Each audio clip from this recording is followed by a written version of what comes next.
Gospod Polajner, vi veliko delate s podjetji iz različnih področij. Pa umetna inteligenca in druge nove tehnologije že spreminjajo način vodenja? Kakšen je vaš pogled? Ja, jaz sem po eni strani blagoslovljen, da imam tako službo, da res vidim veliko podjetij od znotraj. In včasih pridemo nekam, kjer imajo res urejene stvari, res šiba. Po drugi strani pridemo včasih kam, kjer je to res ravno obratno.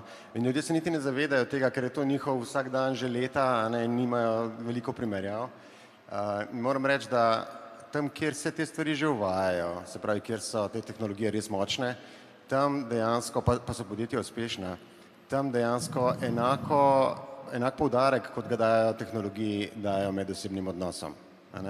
To je tisto bistvo, ki se mi zdi, ker direktorji morajo vedeti, da ta sprememba potegne za sabo spremembo kulture in na načinu vodenja, recimo ta trenutek se najbolj vidi to tako, da se ljudje iz nekih klasičnih menedžerjev dejansko spreminjajo v vodje, v pač ljudi.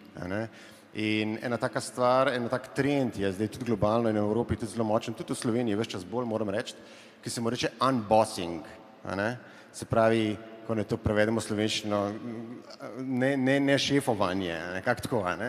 In ker se piramida hierarhična spreminja iz trikotnika, kjer je bil vodja na vrhu ali pa direktor na vrhu in vsi ostali spodaj in drugi ljudje delajo zame kot za direktorja, se zdaj to spreminja na glavo. Se pravi, direktor oziroma vodja je tam za svoje ljudi.